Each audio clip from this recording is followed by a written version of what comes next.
You're not going to want to miss this one, renters and landlords. In the state of California, rent increases can no longer be 10% for many properties. In this quick guide for renters and landlords, we're going to cover the new levels that landlords can increase rents. Plus, stick around to the end because we're going to refresh your memory on how long the notice needs to be for the rent increase. A lot of people are still doing this wrong. Hey there, Christian Walsh, real estate agent with Wire Associates. We've been helping renters and landlords understand their rights before things go wrong, and we're here with a big update on the new rental increase amounts that can be given in the state of California. And remember, we can't give tax or legal advice, but for the most honest and up-to-date real estate advice, subscribe to this channel. Let's dive into a few important points. Number one is that rent increases can only be given to a renter who is month to month or their lease is about to end and it's time for a new lease. If you are on a fixed term lease, for example, 12 months, and you're right in the middle of it,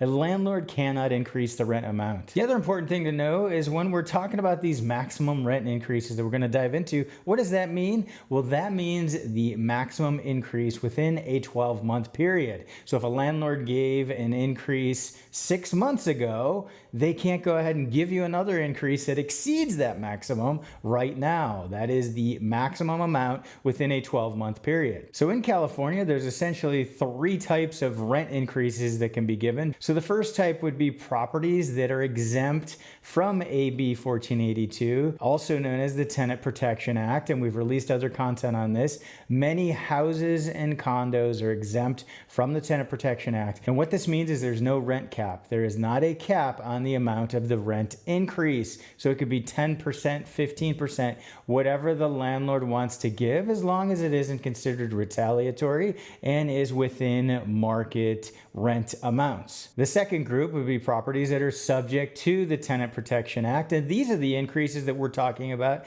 in this video. So most duplexes and larger, as long as the building is 15 years or older, those properties are subject to the Tenant Protection Act and subject to these caps on rent increases. So the numbers we're going to show you are for properties subject to AB 1482 or the Tenant Protection Act. If none of that makes sense, make sure you check out my other videos on the Tenant Protection Act. And the last group of properties with rent caps, most people forget about or don't even talk about, and that is when there's a local rent cap ordinance in the area. For example, LA City has a rent stabilization ordinance where increases are capped currently at 4%. During COVID, there were no rent increases. It was 0. Other areas throughout California have local rent cap restrictions, and it's important as a landlord and renter that you understand if your property falls under one of these restrictions and how much that maximum increase is. And here they are, the rent increases for the state of California. And where did these numbers come from? Well, we've got the 5%.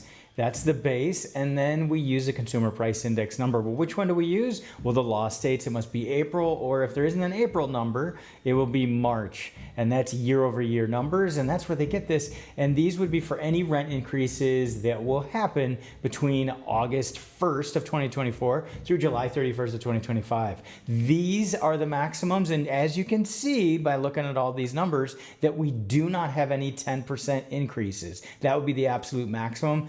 5% base plus 5% or higher CPI would equal a 10% increase. We had those last year. This year we do not. So you can see broken down by county. If you want to get this chart, subscribe to my email newsletter or pause the video and squint, and you can see we have every county covered throughout the state of California for the maximum rent increase. And this is for properties subject to AB 1482 of the Tenant Protection Act. Here's your increases. Thanks for sticking around to the end. This one wasn't too painful. We promised to share with you the amount of notice required by law for rent increases. And there was a big change a few years ago that a lot of folks don't know about.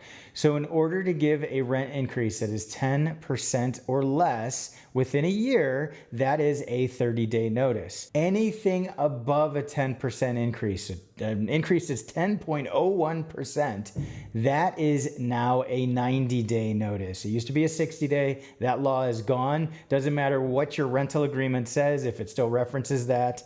It is now a 90-day notice for any increases greater than 10% within a year. This would also apply, for example, if you're in a property that's exempt from AB 1482 and the landlord can give bigger than 10% increases. If they give a 10% increase, that's a 30-day notice. If within 6 months they give another one of 5% or even 0.05%, that increase would require 90 days. Don't forget, we're real estate brokers, landlords. If you're tired of California telling you how much you can raise rent, we can help you sell that investment property. Renters, if you're sick of getting those rent increases and you feel it's time to buy, reach out and we can help you out too. I know you're going to have them. Make sure you put your rent increase comments below. Subscribe to our email newsletter and you will get that chart we showed you for maximum rent increases, plus a whole lot more stuff you need to know as a landlord and renter. Thanks for tuning in. This has been Christian Walsh, real estate agent with Wire Associates, and we can't wait to hear from you.